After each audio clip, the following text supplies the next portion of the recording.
back. Arsha, come back. Arsha, come back. Subscribe, bilang Subscribe. like, Like. share, Share. comment. Come on. Bye bye. Bye.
Assalamualaikum warahmatullahi wabarakatuh.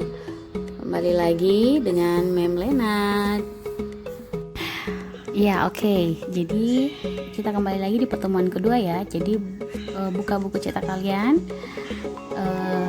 Kita masuk di chapter 2. Jadi hari ini kita masuk di chapter 2. Materinya adalah agree and disagree. Jadi agreement and disagreement. Nah, kalian harus tahu dulu apa itu agree dan apa itu disagree. Jadi agree di sini adalah setuju dan disagree itu adalah tidak setuju. Nah, agree dan disagree. Agree itu punya dua bentuk ya. Jadi ada halus dan ada yang kasar atau blak-blakan. Jadi agree dan disagree punya dua bentuk. Oke. Yang pertama ya, di sini ada penjelasannya mengenai agreement yang kuat atau strong, di mana ungkapan ini yang menunjukkan setuju yang benar, yang 100% setuju. Contohnya, I agree with you, you are right, I agree completely, I think it's not as difficult as, I'm not sure that I agree with you, exactly, you are perfectly right, I could not agree with you more, precisely, exactly, you are right, absolutely, she is right, you are perfectly right, blah blah blah, I'm with you, blah blah blah, no doubt about it, blah blah blah. Kemudian ungkapan yang kedua itu yang setuju yang belum 100% tapi masih ragu-ragu. Yang contohnya ya adalah I suppose so bla bla bla. You may be right there bro. I agree bla bla bla. Tell me about it. That's true. I suppose bla bla bla. Nah, yang selanjutnya adalah tidak setuju atau disagree atau ungkapan disagreement atau ketidaksetujuan. Ini adalah ketidaksetujuan yang 100% ditolak, betul-betul ditolak. Contohnya ada I think you are wrong bla bla bla. Of course not bla bla bla. That's absurd bla bla bla. I'm sorry that is out of question blah blah blah. I'd say the exact opposite. No way. That's ridiculous blah blah blah. I totally disagree. Nah, yang ini adalah ungkapan tidak setuju yang kedua yang memaksud yaitu mild disagreement, yaitu yang halus. Jadi kita tolak secara halus. Contohnya, kalian bisa ikuti ya cara pengucapannya. I don't really agree with you bla bla bla. I know but bla bla bla. I agree with you, but blah blah blah. I'm not sure about that blah blah blah. I don't think so blah blah blah. Jadi maksudnya bla bla bla itu titik-titik yang di belakang itu kalian bisa sambung dengan kalimat sesuai dengan situasi yang ada, oke? Nah, di video ini Mem kasih tugas kedua ya. Jadi soalnya ada di video ini. Oke, you will listen to Udin, Dayu, Lina, Benny, Edo, and Siti talking. They are thinking of setting up a wall magazine. Listen to what they say carefully.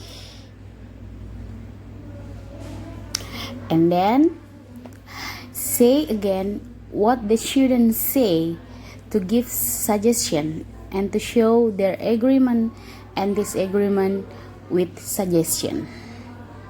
Jadi ada kata suggestion. Suggestion itu adalah saran. Here are Udin, Dayu, Lina, Benny, Edo, and Siti sitting together again.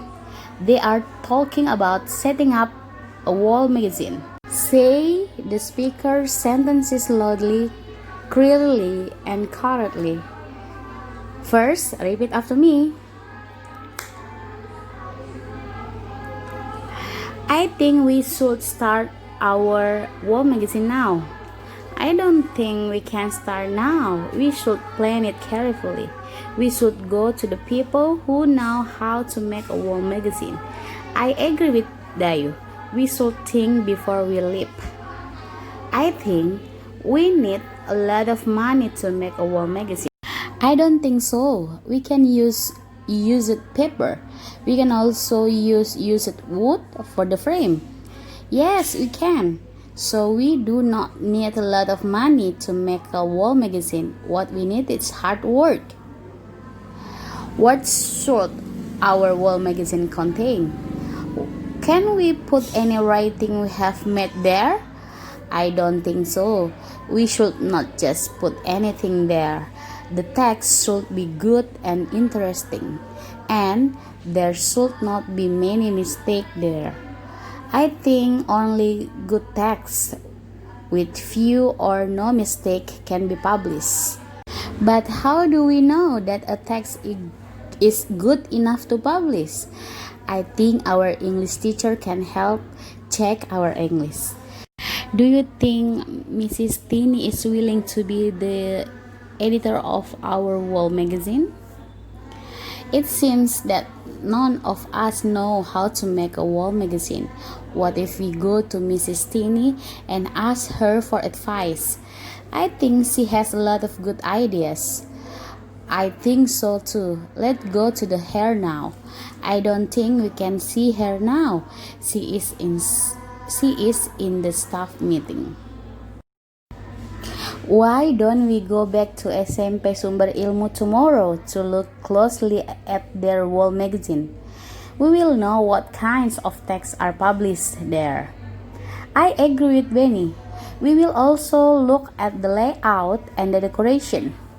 Do you remember the color of the background? Sorry, I don't. What if we just ask for their permission to take a picture of the magazine? I think the best thing to do is to meet the team who manage the magazine. I agree with Siti. We can ask them a lot of questions. I think they will be happy to help us start our wall magazine. That's a very good idea. We need their help to plan our wall magazine. Nah, yang tadi saya bacakan itu adalah soal ya. Jadi itu adalah soal pertanyaan dari sebuah percakapan antara Benny, Dayu, dan teman-temannya tentang wall magazine. Jadi yang ini, kolom yang ini adalah tugas kalian. Jadi kolom ini kalian catat, kalian tulis di buku tugas kalian, kemudian difoto dan dikirim ke classroom. Jadi kirim ke classroom di task 2. Nah, caranya bagaimana? Jadi lihat ya, Benny. Ini adalah dialog yang pertama. I think we should start our magazine. Jadi perkataan Benny itu adalah suggestion atau agreement atau disagreement. Apakah saran atau persetujuan atau tidak setuju? Nah, karena perkataan Benny itu merupakan suggestion, jadi saya pikir, I think kita harus memulai wall magazine sekarang. Jadi itu adalah saran, bukan persetujuan dan bukan juga tidak setuju. Jadi kamu taruh di kolom suggestion. Nah, begitu juga seterusnya. Jadi Dayu di percakapan tadi, apakah yang dikatakan Dayu itu, kalimat yang dikatakan Dayu itu adalah suggestion, agreement, atau disagreement. Jadi kalau Dayu punya dua kalimat seperti ini, ada suggestion dan ada disagreement, kalian tulis di kolom sesuai dengan kolom yang tersedia. Oke, jadi sudah paham kan? Oke, kita lanjut. Jadi ada dua tugas hari ini. Tugas kedua atau task 3 yaitu tentang suggestion. Jadi kamu memberikan saran. Jadi suggestion itu adalah saran atas situasi yang sudah ada. Jadi di sini ada 6 situasi ya. Ada soal, kalian bisa buka buku cetak kalian. Ya, ada 6 situasi yang sudah diberikan. Jadi yang nomor 1, buka kembali ya. Di nomor 1 itu sudah ada jawabannya. Jadi ini adalah contohnya. Jadi nomor 1 itu sebagai contoh, kalian bisa baca. Ya, kalian bisa baca, lihat di situasi 1. Dayu, Udin, dan Lina itu berada di depan kelas. Mengingatkan semua siswa bahwa harus mengerjakan tugas sebelum mereka ke sekolah. Percakapannya adalah, Lina bilang, my mom makes me do the housework before I go to school. Ibu saya menyuruh saya mengerjakan pekerjaan rumah sebelum saya ke sekolah. Itu kata Lina. Nah, kira-kira apa jawaban Dayu dan Udin sesuai dengan situasi yang ada? Memberikan saran, apakah kamu memberikan saran setuju atau tidak setuju? Nah, itu jawaban Dayu di sini. Saya pikir saya juga seperti itu. Ibumu benar, kamu sekarang sudah dewasa. Kemudian Udin jawab, saya setuju denganmu Dayu. Rumah kita ya rumah kita. Jika kita tinggal di situ, kita harus menjaga diri kita. Oke?